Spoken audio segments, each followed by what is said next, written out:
Senhor, recebe a nossa adoração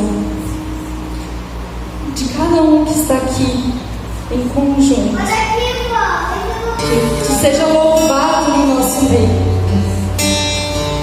seja engrandecido no nosso meio, seja glorificado através dessas canções.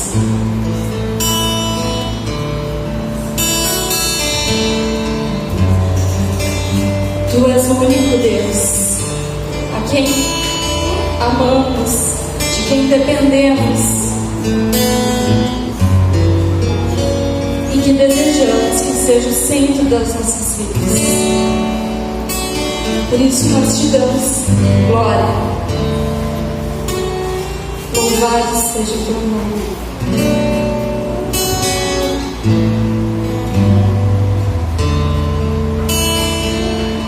Tu és o Alfa e o Ômega. Recebe, ó Senhor, a nossa adoração. Tu és o Alfa e o Ômega, o nosso Redentor, Santo, digno de louvor. Te damos glória, Senhor Jesus. Te damos glória, Senhor Jesus. Adoramos só a ti, dependemos só de ti. Tua graça que nos basta, ó Senhor.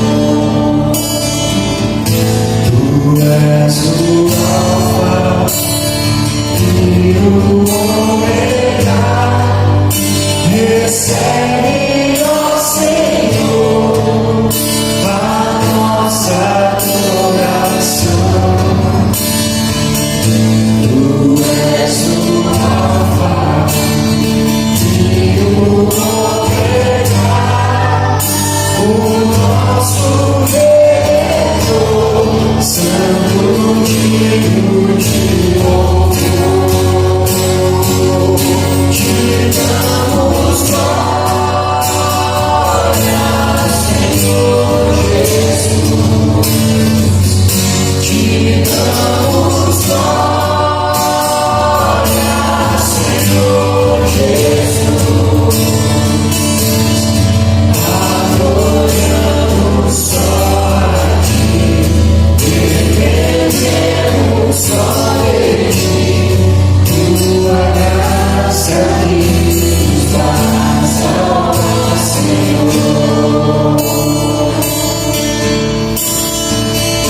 Deus de milagres, Deus de milagres, Tu és o Deus de milagres. Louvemos, louvemos, Deus de milagres, Deus de milagres. Tu és o Deus de milagres. Louvemos, louvemos, Deus de milagres, Deus de milagres. Tu és o Deus de milagres. Louvemos, louvemos, Deus de milagres, Deus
em ti, tua graça é o que nos basta, ó Senhor. Aleluia. Amém. Darlan vai chegando, a Cândida vai estar com as crianças. Bem-vindo. Quem ainda conhece o Darlan, a gente já tem convivido conosco, né? E Darlan de Passo Fundo, ele é membro da igreja Aliança Bíblica lá de Passo Fundo, está trabalhando aqui em Porto Alegre. Então, ele faz parte da diretoria lá, né? A tesouraria e muito bem recomendado pelo pastor Vandeck lá de Passo Fundo, né? Então nós temos desenvolvido também uma amizade e aprove a Deus que nós o convidássemos para trazer a palavra hoje, né? Que Deus abençoe a tua vida, seja a primeira de muitas aí estar falando conosco, em nome de Jesus. Deus abençoe. Então o pastor Roberto já me apresentou, então sou da igreja de Passo Fundo, estou trabalhando aí faz quase um ano aqui em Porto Alegre. Assim como a igreja aqui de Porto Alegre é pequena, né, então somos em poucos membros, né? A igreja de Passo Fundo também tem mais ou menos a mesma quantidade. Então eu sou alguém também de uma igreja pequena, e quando eu vim para Porto Alegre, eu tenho que confessar para vocês que eu sou mais atraído por igrejas pequenas, igrejas que têm mais oportunidades de servir, né, do que uma igreja grande. Não que uma igreja grande não seja um meio de serviço também, tá? Mas eu fiquei muito contente, assim, me senti muito bem recebido por todos vocês, tá? Desde o primeiro dia eu já me senti em casa, então fui muito bem recebido, então obrigado a todos. E eu não lembro o nome de todos, tá? Então possivelmente eu vou ter que perguntar muitas vezes, né? Mas eu acabo esquecendo, tá? Os nomes. Mas a face de todos vocês já me é muito familiar, tá? Então eu me sinto em família com vocês aqui.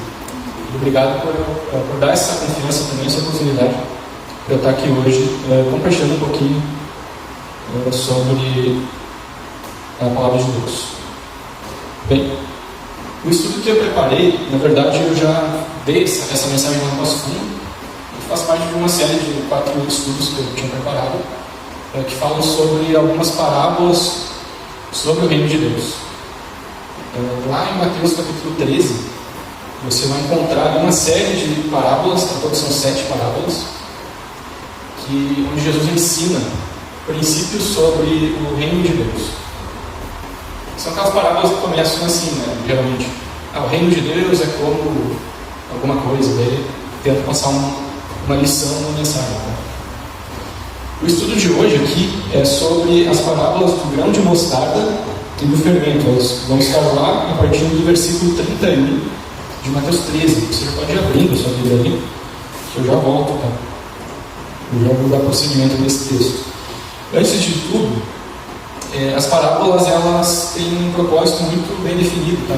na mensagem de Cristo naquela época, porque elas são figuras de linguagem onde Jesus usava como método para ensinar aquele povo da época, principalmente daquela época, que eram pessoas simples, eram pessoas analfabetas, eram pescadores, pessoas comuns e rejeitadas até pelo sistema político e religioso lá que tinha.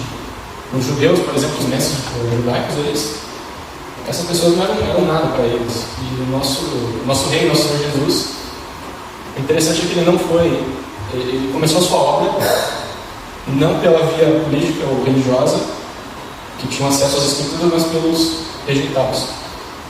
Então, como eram pessoas que eram ignorantes quanto às verdades espirituais, ele contava uma historinha ou sobre alguma comparação que era do cotidiano deles, para ensinar uma verdade espiritual.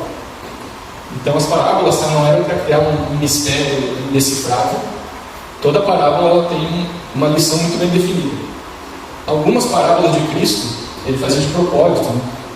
Ele não contava toda a história, toda a verdade. Então elas precisavam sim de uma explicação, mas era para quem perguntasse, porque era interessante.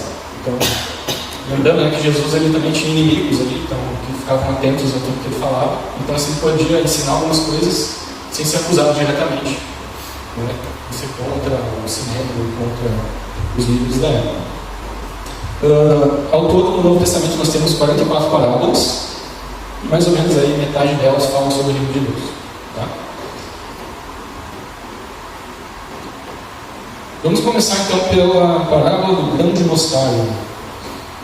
O que eu estou fazendo aqui, tá? A gente vai ler essas parábolas e perguntar para elas o que elas estão nos ensinando sobre o reino de Deus. Nós estamos indo sem uma ideia preconcebida, tá? A gente está indo para o texto e vendo o que ele vai nos dizer.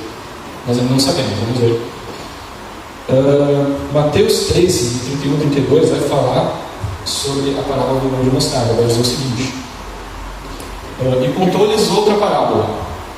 O reino dos céus é como um grão de mostarda que um homem plantou em seu campo.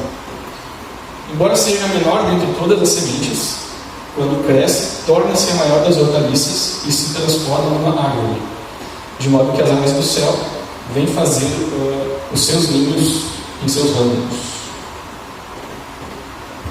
É uma parábola bem conhecida, grão de mostarda, o famoso grão de mostarda. Hoje a gente sabe que ele não é a menor das sementes. Eu sempre tenho algum estudante que vai na faculdade lá, que vai criar uma objeção, mas não é a menor. Eu tenho um amigo biólogo que ele já me fez essa pergunta. Mas, gente, pensa que era lá na Palestina daquela época, né? Era do convívio do cotidiano daquelas pessoas. Então, a ideia aqui não é ensinar, né, que o grão de mostarda é menor das sementes. Deus não está dando uma lição biológica aqui. Ele está querendo demonstrar que, embora o grão de mostarda fosse minúsculo, talvez alguns milímetros, com o passar do tempo, após plantado, ele dá origem a uma planta pequenininha que, num processo até longo e demorado, assim, ela, com o tempo, ia se transformar numa grande hortaliça, praticamente comparável a uma árvore, a ponto de que os passarinhos pudessem pousar e fazer ninhos ali. Então, o ensinamento aqui é que o tamanho é documento, certo? Não precisa de ser uma semente grande para produzir uma árvore grande. E qual que é a lição que ele quer nos ensinar aqui? Que ele ensinou, na verdade, para aquele povo. Ele está falando do reino dos céus, do reino de Deus. Esse reino dos céus, ele inicialmente parecia insignificante, lá quando Jesus começou ele. Mas assim como o grão de mostarda parece insignificante, com o tempo ele tem um vigor a ponto de que ele atingiu o mundo todo. E isso de fato aconteceu, porque se nós lembrarmos um pouco da história, no Antigo Testamento, né? Nós temos no Antigo Testamento uma promessa de que viria o reino dos céus o tempo todo, até que Jesus, quando Jesus bota os pés aqui, ele implanta esse reino. Esse reino já começou. Como Jesus implantou? Como comentei no começo, ele não implantou assim, chegando lá no Sinédrio e falando: eu sou o rei, me dá aqui o meu cetro e me dá meu trono. Sabe, de baixo para cima. Ou assim, guerreando contra os romanos, né? Como muitos esperavam. Ele fez de uma maneira totalmente ao contrário do que o ser humano pecaminoso imaginaria. Ele foi para os perdidos, para as pessoas negligenciadas, para os simples, os que eram rejeitados. Pegou lá um grupinho de pescadores, né, quase sem praticamente nenhum critério assim, externo. Eram pescadores, eram cobradores de impostos, eram os piores, né, às vezes. E ele começou o seu reino com esses súditos, com os seus apóstolos. Ao mesmo tempo, né, se vocês lembrarem, como que Jesus chegou na cidade que ele ia reinar, montado num jumento, né, de maneira humilde, muito ao contrário do que a gente imaginaria do rei do universo, do rei do mundo. Então o reino de Deus ele começou humilde, com a chegada do próprio rei. Esse reino, após a morte e a ressurreição de Cristo, mais uma surpresa. O rei ele foi tirar o templo, ele subiu aos céus e deixou para a igreja, né, que logo depois viria em Pentecostes, para a igreja proclamar o reino dele, até que ele voltasse novamente. Então a gente cantou aqui, achei a música sobre Deus, né, que reina sobre os céus e a terra. Eu acho que é uma das músicas que eu preferidas minhas, assim, de louvor. Porque esse fato de Deus reinar sobre tudo sempre existiu, A questão é que ele começou a implantar esse reino lá quando Jesus veio e esse reino continua em expansão. Então, ao longo da história, esse reino, ali em Atos capítulo 1 ou 2, de alguns apóstolos já expande para milhares de pessoas. Dessas milhares de pessoas, elas vão para outros países ali da época, da Grécia, para Roma, mais para o sul, para a África também. E ele começa a se expandir, como se fosse a árvore ali de mostarda. Chega a ponto, né, de ser perseguido duramente pelo Império Romano, por aí 2 ou 3 séculos. Cristãos foram mortos, porque não negaram Cristo. Parecia que ia ser extinto aquele movimento, né? Mas chegou até a ponto de Roma, 300 e poucos depois de Cristo, assumir o cristianismo como religião oficial do Império. Então, o reino continuou, o reino de Deus continuou. Roma caiu um século depois, o reino de Deus continuou mesmo assim. E desde então, outros impérios tiveram começo, tiveram seu ápice, caíram, o reino de Deus continua até hoje. Então, às vezes a gente ouve aí no ano passado, de repente, que, meu Deus, dependendo do político que entrar, ele vai fechar as igrejas, vai acabar com tudo, né? Não, calma, porque o reino de Deus ele é indestrutível. Então, ele vai continuar indestrutível até a volta do rei. Quando ele vai fazer o juízo dele. E ao longo desse tempo, esse reino ele serviu de abrigo para muitos homens, mulheres de toda raça, língua e nação, que são os pássaros dos ninhos dos anos. Nem todos aqueles que fazem os ninhos são de fato convertidos, mas eles recebem o benefício desse reino que hoje é real.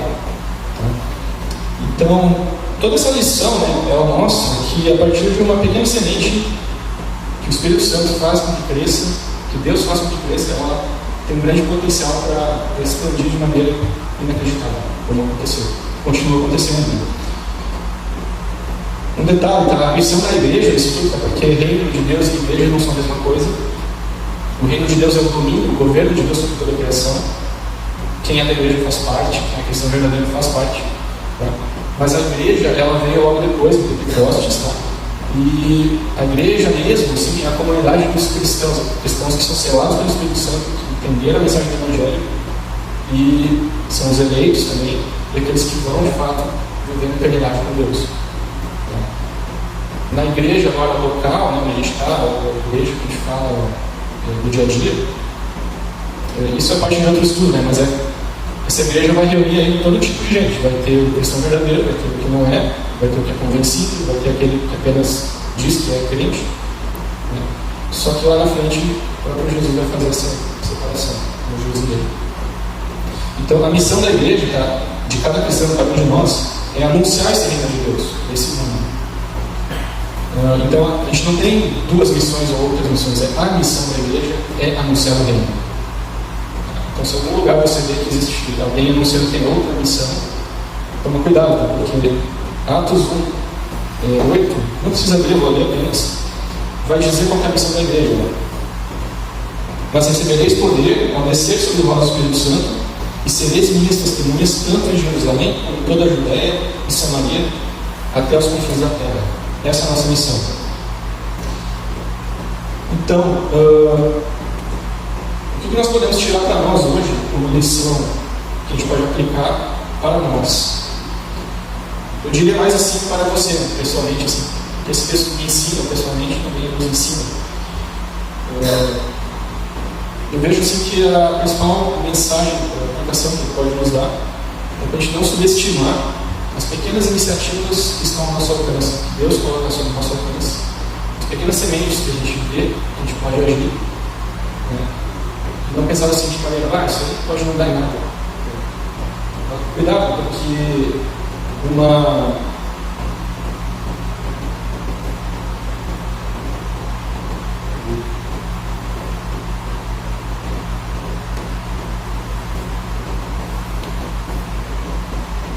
desculpa, eu botei aqui em outro lugar que eu não... Desculpa. Então, uma característica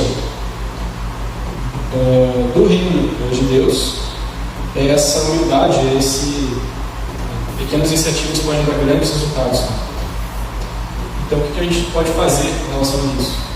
Primeiro, eu e você cumprirmos o nosso É o nosso chamado na missão, nessa missão de anunciar o reino de Deus. Então é servir algum ministério, discipular um novo convertido. Outra coisa que pode fazer é você evangelizar também no ambiente que você está inserido durante a sua semana. Em outras palavras, tá? Você aproveitar as oportunidades é você não ser um espectador de cultos.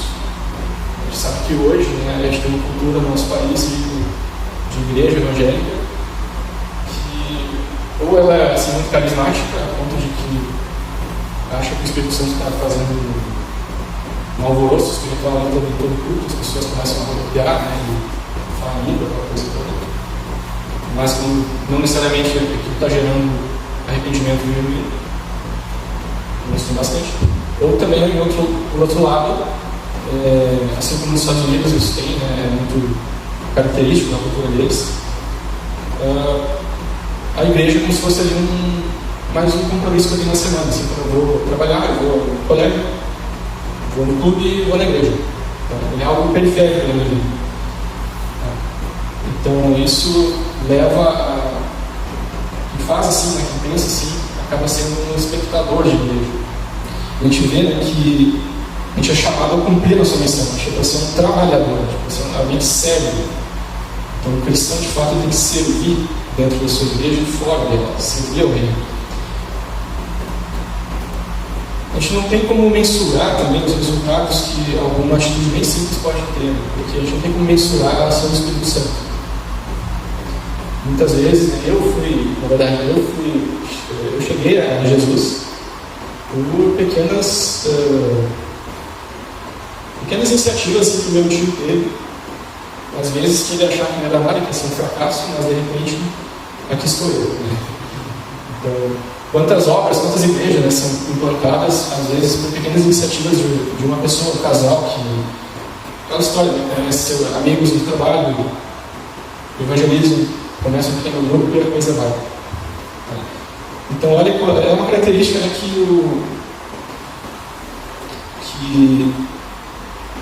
o reino de Deus, né, ele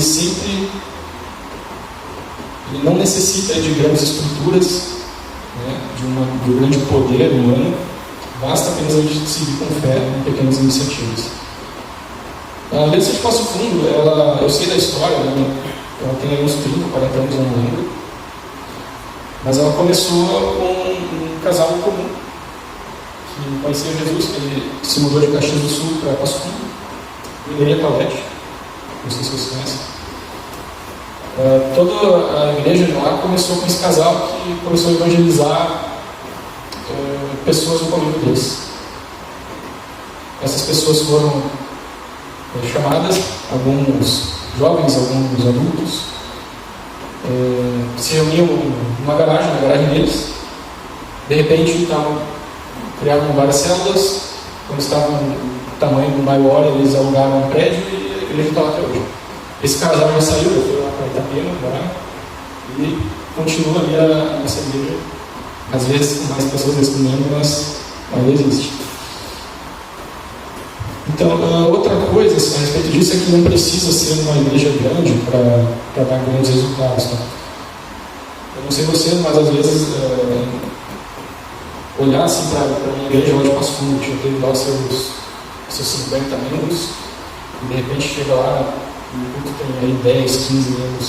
Meu grupo célula, que eu e minha esposa a gente lidera até hoje, ele chegou a ter ali seus 10 membros, 10, 12 membros. E de repente, assim, do nada, assim, por questões assim que esses jovens quiseram namorar, quiseram conseguir a vida deles, assim. De repente a gente está hoje em 3 membros. Então, assim, é ruim ver, né, que às vezes todo o trabalho que a gente investe em pessoas parece que não deu em nada. Porém, esses dias a avó de um desses rapazes aí, que é o mais complicado de uns casais que rapazes, a avó dele faleceu e ele disse para mim que a primeira pessoa que ele pensou na cabeça dele que ele tinha que ligar era para ele. Aí eu falei com ele, assim, foi lá no velório, assim, sem nenhuma esperança de que isso pagasse alguma coisa dele. E ok, ficou por isso, né? A história não terminou, vamos ver se algum dia desses ele se rende a Deus. Né? com 10 trabalhadores assim, do reino de Deus, eles vão dar mais resultados do que 1000 espectadores que estão apenas assistindo ao culto sem aplicar isso e servir o próximo. Então, valorize o seu grupo célula, valorize a sua igreja, apesar de ser pequeno, seja assíduo no seu grupo. Cada encontro que é realizado, gente, assim, é uma baita de uma oportunidade assim, para o evangelismo e para a mudança de alguma vida. Então, sempre que possível, não deixe de se reunir no seu grupo célula, no seu encontro. Né? Porque, mais uma vez, a gente não tem como mensurar o alcance do poder do Espírito Santo e aquela pequena sementinha ali que é uma presença simples no grupo célula, né? Não dá para dizer que ela não vai resultar, que ela pode resultar num grande resultado. Nós vimos até agora então a parábola do grão de mostarda. Vamos então para a parábola do fermento. A parábola do fermento ela é complementar à parábola do grão de mostarda, porque enquanto a parábola do grão de mostarda ela fala sobre o crescimento visível do reino, assim, de quantidade, a parábola do fermento ela fala de um aspecto mais interno, como que o reino de Deus influencia a nossa vida, a vida da igreja e a vida do mundo aí fora. Também, né, Deus é incrível, né? É de um jeito totalmente contrário ao que a gente imaginaria como mundo. Vou ler aí, Mateus 13, 33. Contou-lhes ainda outra parábola. O reino dos céus é como o fermento que uma mulher tomou e misturou com uma grande quantidade de farinha, e toda a massa ficou fermentada. Eu fui atrás assim, para ver que quantidade tem que botar de fermento. Assim. Alguém sabe, assim, só para ter uma ideia? Para 1 kg de farinha é uma colher?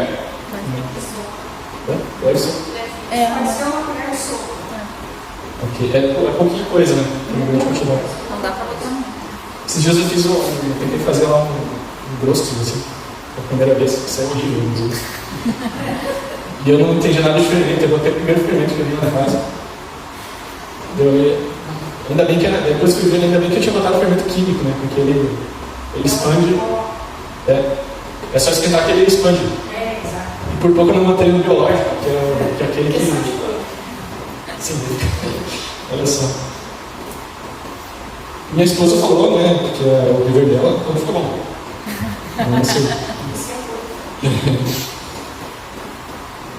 Isso é uma coisa assim que, de fazer pão, né, é uma coisa extremamente comum, qualquer um que lesse isso aqui na época, ou ouvisse e entender perfeitamente o que Jesus queria ensinar. Então aí também, mais uma vez, a gente tem que perguntar para o texto que ele está nos dizendo, no devido contexto. Porque o que eu já vi assim, de gente falando de coisas absurdas sobre isso, dessa parábola, que o fermento é coisa. Não.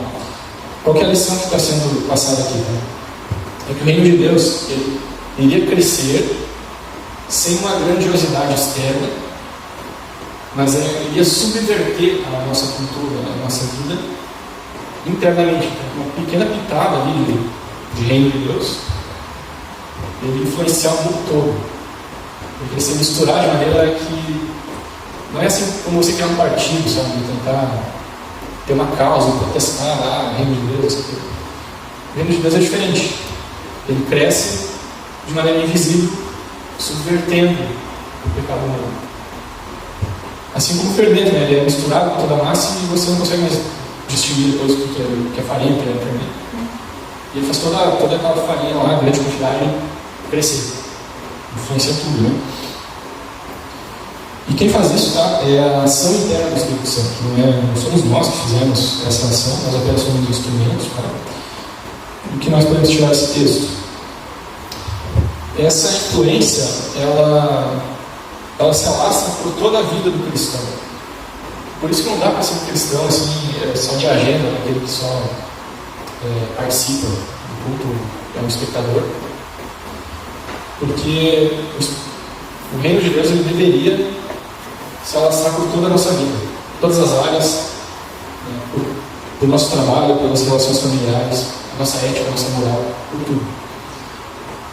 E o interessante é que essa influência invisível não é a mesma coisa que uma influência religiosa. porque a tendência do ser humano, né, é ser religioso, na verdade. É mostrar para os outros o quanto ele é dedicado a Deus. Isso Jesus ele condenou muito nos fariseus, que eles agiam assim. Lembra os fariseus? Eles oravam na praça pública para todo mundo ver que eles estavam orando. Jesus ensina que eles eram hipócritas, porque não precisam disso. Ele ensina, né, vai no seu quarto, fecha a porta e olha para Deus sozinho. A porta é que Deus está vendo.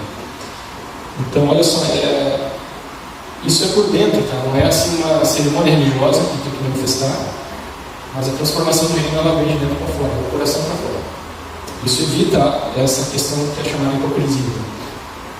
E também, o reino de Deus, essa missão, na verdade, sobre o reino, ela ensina que uma grande população no mundo aí fora, ela pode ser impactada a partir de um pequeno número de cristãos. Pensa que os cristãos é como se fossem o fermento ali. E o mundo aí fora é a grande quantidade de família. A gente pensa assim, a gente deve estar aqui em 10, 12 pessoas, dá para pensar o que a gente poderia fazer para o mundo tão grande aí fora. Bom, a Bíblia nos mostra que mesmo nós sendo pequenos, né, pela ação do Espírito Santo, nós temos um grande potencial de influência no que está aí fora. Isso é possível provar pela história, vou mostrar para vocês. Eu não vou ler o texto, mas lá em Atos, no capítulo 2 ainda,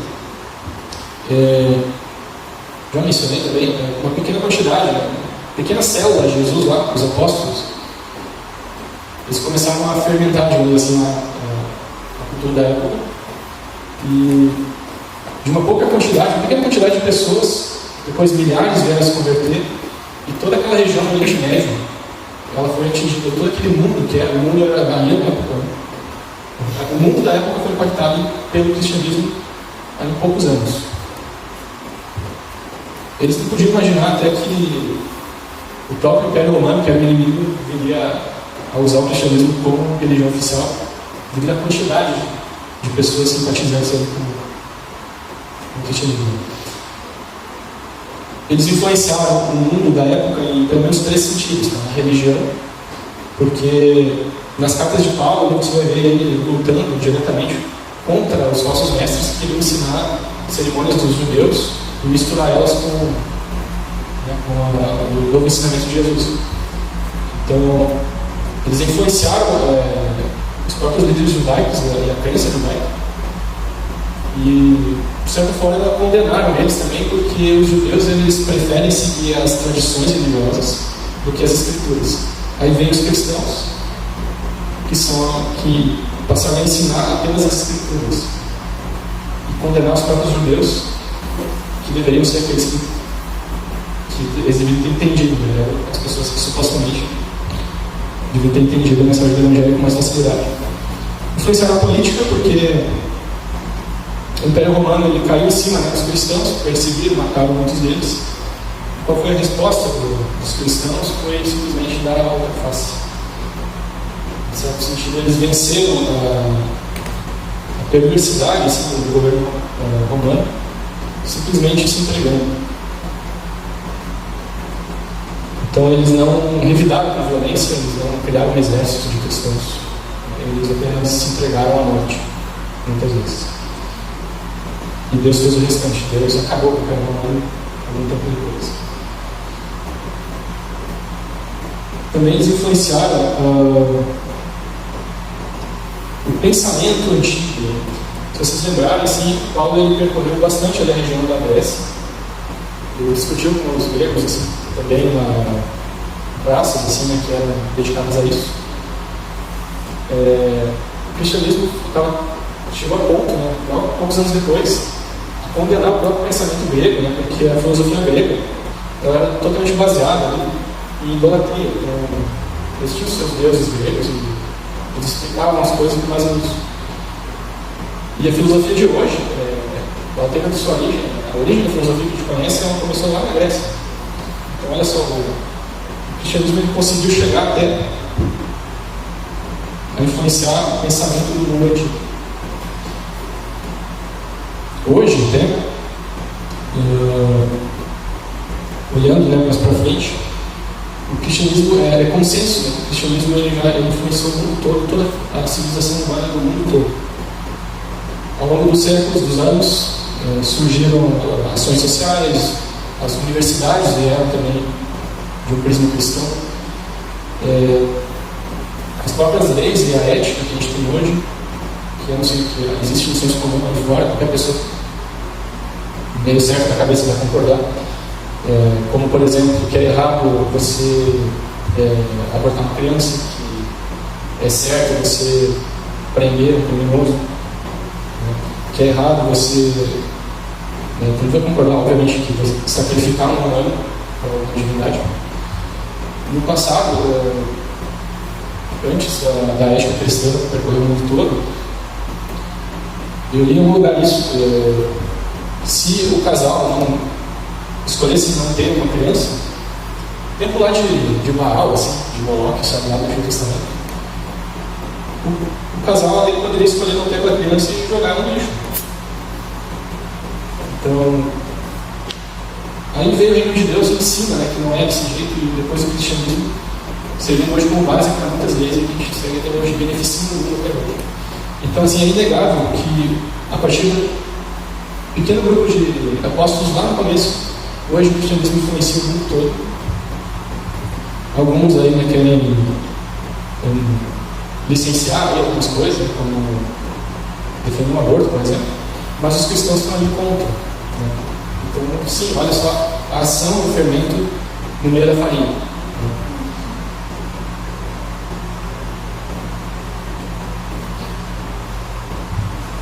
Uma célula com 10 pessoas, vamos pensar assim, eu assim fiz uma conta aqui, não sei se vocês concordam, mas uma célula com 10 pessoas, ela teria, né, um campo missionário natural de umas 50 pessoas. Uma célula é um grupo pequeno de pessoas, né, como os apóstolos. Vocês concordam que cada pessoa tem pelo menos umas 5 pessoas que ela convive durante a semana? Pessoas que você conversa, assim, que não são cristãs, mas que você conversa no trabalho, né? E é meio que recorrente, assim. Dá para assumir que tem pelo menos 5? Então, se for assim, um grupo de 10 pessoas cristãos já tem naturalmente um alcance de 50 pessoas. E isso já mostra um pouco, né, do alcance que a gente tem natural, ainda sem que a gente necessariamente vá atrás de mais pessoas. Quando nós tínhamos o grupo, eu e a Carmen lá, de mais ou menos uns 10 jovens que eu mencionei, eram pessoas aí da faixa de 15 anos, eles moravam com os pais. E o nosso grupo, o célula, era ficar de semana numa casa, assim. E somente do grupo se reunir presencial, sem nenhum esforço a mais. A gente calculava assim que tinha pelo menos aí mais de 20 pessoas que a gente tinha contato só pelo grupo se reunir nas casas, que eram os pais desses jovens. Hoje, assim, os jovens já não estão no grupo, mas eu estou vendo assim que o que nós criamos junto com os pais deles ainda permanece. Eles confiam ainda na gente e eles ficam felizes de ver a gente. Os filhos não, mas eles ficam felizes. E isso mostra que isso pode render ainda alguma coisa. Então veja bem, apenas de você se reunir no seu encontro de célula, só de estar presente, você já pode estar alcançando mais pessoas. Então, pessoas que nunca viriam ao culto, talvez sabe como esse, porque nós pode ter preconceito, mas o grupo célula ele vai, né, ele se permeia na farinha, assim como o fermento. O último detalhe, tá, nessa parábola do fermento, depois eu vou concluir,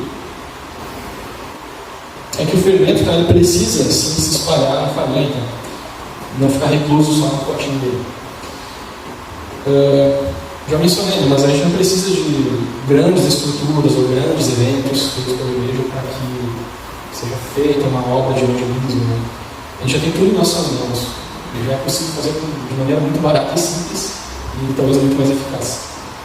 Que é simplesmente o nosso encontro em célula, a nossa ação aí no dia a dia, a gente estar engajado na obra de Deus pessoalmente e comparecer aos nossos encontros. Isso realmente pode trazer um grande resultado. Então, para isso, basta apenas cristãos comuns, como eu e você, espalharem esse fermento no contexto que você está inserido. Eu aqui, no meu contexto é qual? Eu trabalho numa empresa aqui perto, na Zona Norte, e eu não conhecia essas pessoas quando vim para cá, mas faz parte do meu convívio aí pelo menos umas 12 a 15 pessoas que eu vejo aí, eu converso quase todo dia. Esse é o meu contexto.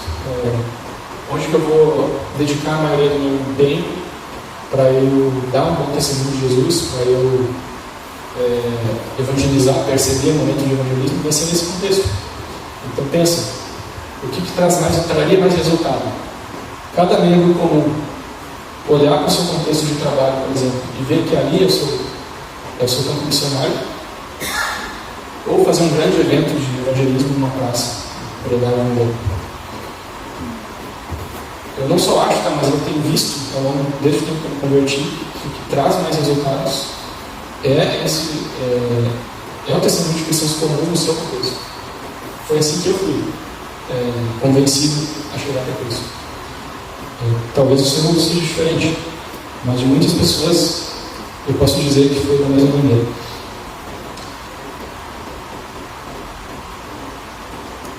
Pequeno comentário aqui, nós tivemos lá para fundo, tem uma cidade chamada Amaral do lado, e um casal que é só comum assim, eles são muito engajados assim, na obra de Deus, são muito amados assim. Eles trabalham numa empresa lá de frango, assim, sabe? Eu acho que é a JBS, se não me engano. Pacotes frango, porta, frango, sabe? E eles tiveram essa visão. Eles enxergaram que o lugar onde eles deveriam passar a mensagem do Evangelho era ali. E eles começaram. Eles não tinham esse grande conhecimento aprofundado sobre teologia, sobre essas coisas. Eles não eram também pastores, eles não eram nem líderes. Eles apenas fizeram aquilo que eles entenderam que tinham que fazer. E chamaram pessoas na casa dele, tiveram um bom testemunho lá dentro, profissional também. E as pessoas que, no convívio profissional deles, foram sendo evangelizadas. Assim, a gente brinca que tem uma célula da JBS, né, porque um foi evangelizando o outro. Hoje, a gente fez um acampamento recente assim. Eu acho que o grupo deles lá está maior que o de Pastor. Tem de tudo, assim, eles estão atingindo muita gente. Assim, então, isso é um exemplo assim, de que um casal comum já levou assim, uma grande quantidade de pessoas à salvação. Então, concluindo, eu só vou amarrar aqui, um resumo assim, das parábolas. A parábola do grão de mostarda é sobre a expansão visível do reino de Deus, que no início parecia insignificante, depois atingiu o mundo todo. E a lição é para a gente não subestimar as pequenas iniciativas que Deus nos coloca. Não faça essa pequena iniciativa, plante a pequena semente, porque você não sabe o alcance que ela pode ter. E da parábola do fermento, ela é a influência invisível do reino de Deus. Então, partindo de poucos cristãos, o Evangelho, o reino de Deus pode impactar a comunidade toda, um grande número de pessoas, uma grande população. Então, não subestime o potencial de influência da sua célula ou da sua igreja, mesmo que seja pequeno. Mensagem geral assim, que eu posso tirar é que essas parábolas nos chamam a ser um tipo de cristão que é o tipo que serve, que ele é trabalhador, que ele não é um espectador. São esses, né, que os que realmente acabam trazendo o resultado na minha vida.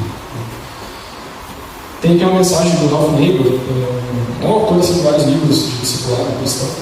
Ele vai dizer, né, que a maioria dos americanos nos Estados Unidos veem a vida da igreja como algo periférico, em vez de vê-la como o coração da sua jornada. E eu acho que o Brasil copia um pouco disso. Quando a gente bota a igreja, o reino de Deus, apenas ali como mais algo tão relevante quanto o restante dos comandos que eu tenho. E não como centro da missão que Deus nos chamou.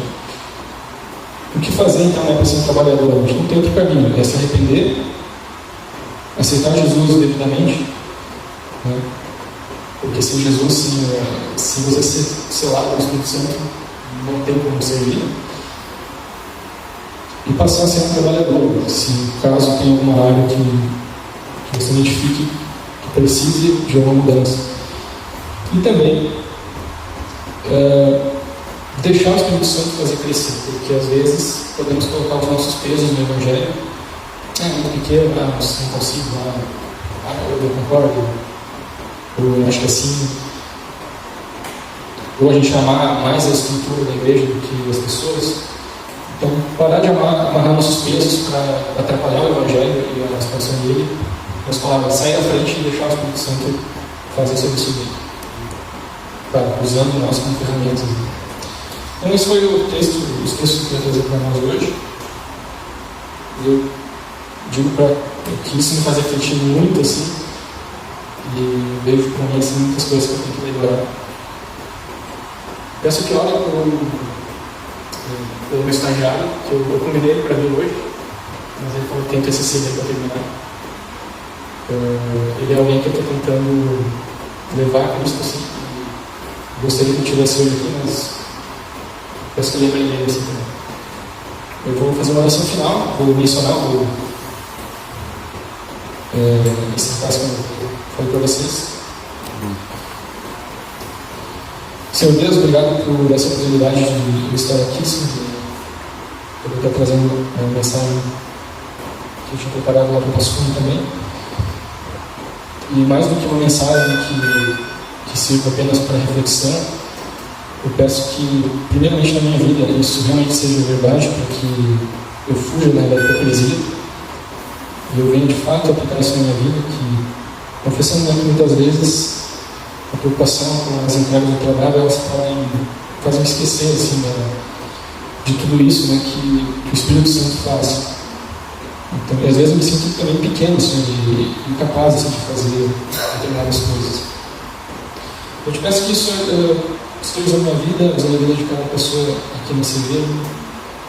Também que todos aqui sejam cada vez mais engajados que amem muito, cada vez mais o teu reino, proclamem ele. Oro também pelo meu estagiário, o Lucas, pela namorada dele também. Nós temos tido assim, uma boa relação de confiança, de boas conversas. Tentei fazer um convite e eu espero que no devido momento ele possa realmente estar toda uma decisão contigo. Agradeço mais uma vez, em nome de Jesus. Amém.